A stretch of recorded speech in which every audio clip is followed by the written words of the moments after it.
رئیس نے مجھے ایک بات ایسی کہی کہ آج تک میرے دل کو لگی ہوئی ہے، مجھے کبھی بھولنے والا نہیں۔ اللہ نے زبان کو بڑی عجیب تاثیر رکھی ہے۔ کہتے ہیں کہ قدرت کو پسند نہ تھی سختی زبان میں۔ کیا؟ قدرت کو پسند نہ تھی سختی زبان میں، اس لیے قدرت نے پیدا نہیں کی ہڈی زبان میں۔ اللہ نے اس کو نرم رکھا، یہ بتاتا ہے اس کی نرماہٹ کہ اس کا زبان کا استعمال بھی نرم انداز میں ہونا چاہیے۔ قرآن کہتا ہے یا ایھا الناس وقولوا للناس حسنا، قرآن کہتا ہے وقولوا للناس حسنا کہ اے لوگوں جب تم لوگوں سے گفتگو کرو تو اچھا انداز کرو، کسی سے بھی بولو، آپ کا جاننے والا ہو یا انجان ہو، مسلم ہو یا کسی دوسرے مذہب کا ہو، سب کے لیے قرآن کا فرمان ہے کہ جب کسی سے بات کرو تو اچھے انداز میں بات کرو۔ اور میرے بھائیوں، یہ زبان انسان کو ماں کی گود سے بولنا سکھاتی ہے۔ انسان ماں کی گود میں پیدا ہوتا ہے، اس پر پروان چڑھتا ہے، ماں اس کو بولنا سکھاتی ہے، لیکن آج میرے معاشرے کی یہ سچائی ہے اور یہ دکھ ہے اور یہ نہایت ایک ایسا بڑا گناہ ہے جو میرے معاشرے میں پل رہا ہے، بڑھ رہا ہے، کہ جس ماں کی گود میں یہ نوجوان زبان سے بولنا سیکھتا ہے، جب کسی قابل بنتا ہے سب سے پہلے اسی ماں کی نافرمانی کرتا ہے۔ آج ہمارے سماج کے بوڑھے ماں باپ علماء کے پاس در در گھستے ہیں، پریشان ہوتے ہیں، روتے ہیں اور کہتے ہیں کہ حضرت میری اولاد ہے، کوئی مجھے تعبیر دے دیجیے، کوئی وظیفہ بتا دیجیے کہ میری اولاد میری فرما بردار بن جائے۔ اور نافرمانی کی سزا کی کہ صبح کو 11 بجے اٹھتا ہے اور پھر اٹھ کر کے اپنے کام پہ چلا جاتا ہے، یا کہاں دن بھر رہتا ہے مجھے معلوم ہی نہیں رہتا، اور جب رات کو دیر سے گھر میں گھستا ہے 12-1-2 بجے، تو اگر اماں ہمت کر کے اس سے یوں پوچھ لے کہ تو کہاں کا، تو بس اس کے شر سے اس کی ماں بنا چاہتی ہے کہ اگر میں نے اپنے نوجوان بچے سے یہ معلوم کر لیا کہ بیٹا تو اتنی رات تک کہاں تھا، تو وہ نہ جانے مجھ پر کتنا غصہ ہوگا، کیسی مجھے سنا دے گا۔ اس لیے ماں خاموش ہو کر بیٹھ جاتی ہے، پھر اگلی صبح اسی حال میں ہو جاتی ہے اور وہ ماں کچھ بولنے لائق نہیں رہتی ہے۔ میرے دوستو، میرے نوجوانوں، یہ ایسی عبادت ہے ماں باپ کی فرما برداری کہ جس کو قرآن نے جگہ جگہ بیان کیا، اور بیان بھی اس انداز میں کیا کہ اللہ تعالیٰ نے جہاں اپنی عبدیت کا تذکرہ کیا اور لوگوں کو یہ بتایا کہ دیکھو اس دنیا میں ایک اللہ ہے جس کو پوجنا ہے، جس کی عبادت کرنی ہے، اس کا ساتھ کوئی دوسرا شریک نہیں ہے۔ قرآن میں جگہ جگہ اللہ نے اس بات کو بیان فرمایا۔ اس کے بعد ہونا تو یہ چاہیے تھا کہ اللہ اپنی کتاب میں اپنے تذکرے کے بعد رسول اللہ کا بیان کرنا، لیکن ایسا نہیں ہوا۔ قرآن میں کئی جگہ اللہ نے اس بات کو بیان فرمایا۔ ایک جگہ کہا وَقَضَىٰ رَبُّكَ أَلَّا تَعْبُدُوا إِلَّا إِيَّاهُ وَبِالْوَالِدَيْنِ إِحْسَانًا۔ شروع میں اللہ نے کہا کہ دیکھو اس بات کا اقرار، اس بات کا اعلان ہو چکا، یہ بات لکھی جا چکی کہ عبادت کے لائق صرف اللہ۔ اور پھر اس کے بعد کیا کہا کہ اے لوگوں وَبِالْوَالِدَيْنِ إِحْسَانًا، اپنے ماں باپ کے ساتھ اچھا سلوک کرو۔ کیا مطلب یہ ہے ایک اللہ ہے جو حقیقی پالنہار ہے، عبادت کے لائق وہی ہے، اس کے علاوہ کسی کو سجدہ روا نہیں ہے۔ لیکن دنیا میں بھی تمہارے ماں باپ ہیں جن کو اللہ نے عارضی طور پر تمہاری پیدائش کا سبب بنایا ہے، اگر خدا کی عبادت کے بعد کوئی خدمت کے لائق ہے تو وہ صرف تمہارے ماں باپ ہیں۔ لہذا اللہ کے حقوق ادا کرنے کے بعد تمہیں چاہیے کہ تم اپنے ماں باپ کی فرما برداری کرو۔ اور پھر کیا فرمایا پیارے آقا علیہ السلام نے کہ جو شخص دنیا میں یہ دیکھنا چاہتا ہو کہ میرا اللہ اس سے راضی ہے یا ناراض، تو اس کو چاہیے کہ وہ یہ دیکھ لے کہ میرے ماں باپ اس سے راضی ہیں یا ناراض۔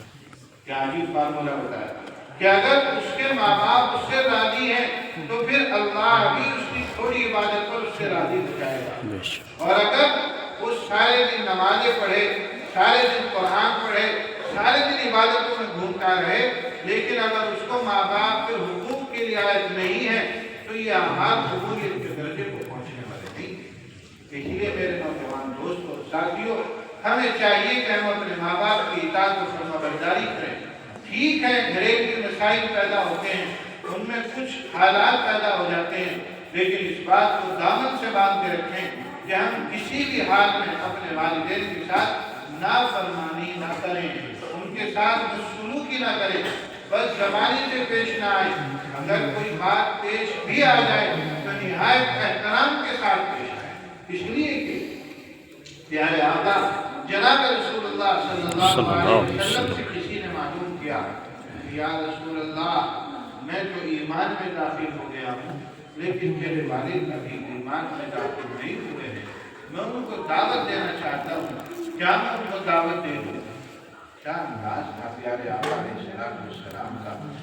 ارے بھائی کافر کے بارے میں بات ہو رہی ہے، بیٹا مسلمان ہے اور معلوم کر رہا ہے کہ اپنے باپ کو دعوت دے دوں ایمان کی، لیکن چونکہ مقابلے میں والد ہے، اس لیے پیارے آقا علیہ السلام نے فرمایا کہ دیکھو ٹھیک ہے تم ایمان کی دعوت دینا چاہتے ہو، لیکن اپنے باپ کا احترام رکھنا، ان کے ساتھ تمہیں بتاتا کہ ماں کا کیا حق ہے اور ماں کو کیسے خدمت کی جاتی ہے۔ فرمایا کہ اگر میں محمد مصلی پر کھڑا ہوا ہوتا اور میں نے نماز کی نیت باندھے ہوئے ہوتی اور میری ماں آواز لگاتی کہ محمد کہاں ہے، تو میں اپنی نماز کو چھوڑ کر ماں کی آواز پر لبیک کرتا۔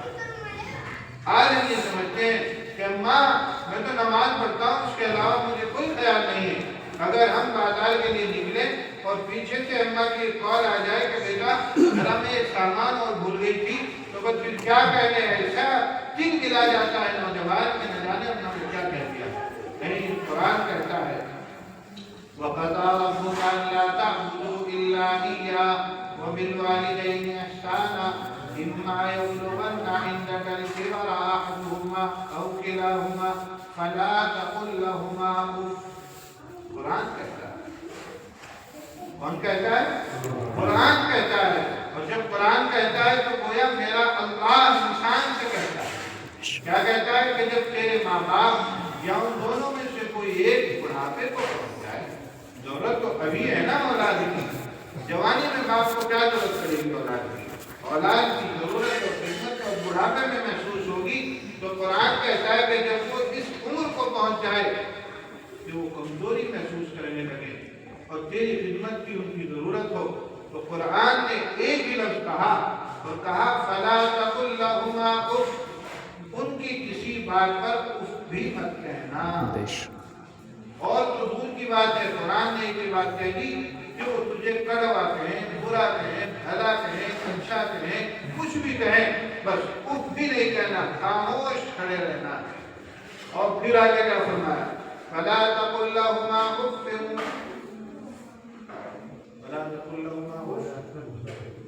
وَلَا تَنْهَرْهُمَا، اور پھر اس سے آگے وَقُل لَّهُمَا قَوْلًا كَرِيمًا۔ کیسی عجیب بات قرآن نے فرمائی۔ ایک جگہ فرمایا کہ اف بھی مت کہنا، اور پھر کہا قَوْلًا كَرِيمًا، بات ایسی کرنی ہے جس کے اندر نرمات ہو، جس کے اندر پیار ہو، جس کے اندر ایسی محبت ہو کہ ماں کو لگے کہ واقعی میرا بیٹا مجھ سے اچھی بات کرتا ہے۔ میرے بھائیوں اور دوستوں، میرے نوجوان ساتھیوں، میرے پاس ایک بزرگ آئے جو ہمارے محلے کے لیے ہمارے پاس نماز پڑھتے ہیں۔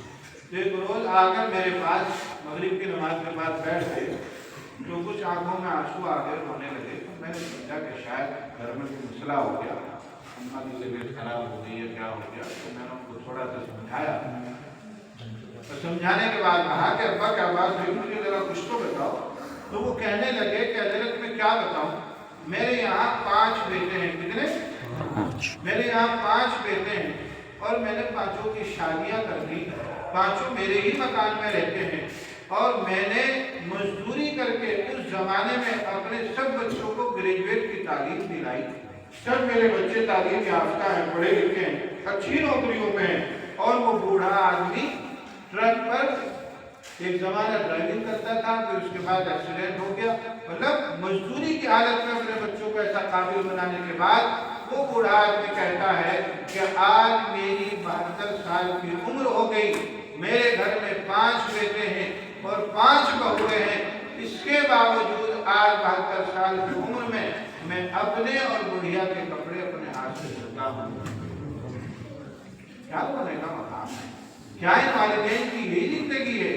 کیا اللہ کے نبی نے ہمیں یہی درس دیا ہے؟ کیا یہی دین سکھایا ہے کہ صرف ہم مسجد کے چکر کاٹتے رہیں اور ماں باپ کی فرما برداری نہ کریں؟ ایسا نہیں ہو سکتا۔ وہ اللہ جب ہی مسجد آنے کو پسند کرے گا جب ہم ماں باپ کی اطاعت و فرما برداری میں لگے ہوئے ہوں گے۔ کتنے صحابہ کو، ایک دو نہیں، کتنے صحابہ کو خود جناب رسول اللہ صلی اللہ علیہ وسلم نے اپنی موجودگی میں دین کے تقاضوں پر خاص دبانا فرما دیا کہ نہیں، تمہاری ماں بیمار ہے، تم اسی کی خدمت کرو، تمہیں اللہ تقاضے پر جانے کا ثواب کرنا۔ دوستو، میرے بھائیو، یہ بھی دین ہے اور وہ بھی دین ہی کا حصہ ہے۔ ایسا نہیں ہے کہ صرف دین مسجد میں بہتر ہونے والا کام ہے، مسجد کے باہر والی زندگی بھی دین ہے۔ اس لیے میرے عزیز دوستو بھائیو، میں کہہ رہا تھا کہ ہمیں چاہیے کہ ہم اپنے ماں باپ کی اطاعت و فرما برداری کریں گے انشاءاللہ۔ جن کے ماں باپ اس دنیا میں نہیں رہے، ان کو چاہیے کہ وہ ان کی طرف سے استغفار کریں، توبہ کریں، صدقہ و خیرات کریں۔ اللہ کی ذات سے امید ہے کہ کل قیامت میں اللہ ان کو فرما برداروں میں شامل کرنا چاہیے۔ میرے دوستوں اور ساتھیوں، یہ وہ چند باتیں ہیں کہ اگر ہم نے ان پر سوچ و فکر کر لیا، اگر ہم نے ان پر غور و فکر کر لیا، تو جس نہج کی زندگی ہم گزار رہے ہیں اس سے ہٹ کر ہم جب اپنی زندگی کو گزاریں گے تو انشاءاللہ ہمارے گھروں میں ایک سکون، ایک راحت، ایک اطمینان اور پیار و محبت کا ایک ماحول ہے۔ ہم یہ سمجھتے ہیں کہ صرف یہ موٹے موٹے کام کرنے کے ہیں، عبادت ہے، اس کے علاوہ کہ نہیں۔ پیارے آقا علیہ السلام نے موقع پر فرمایا کہ انا زعیم ببیت فی رغد الجنت لمن ترک المراء وان کان محقا۔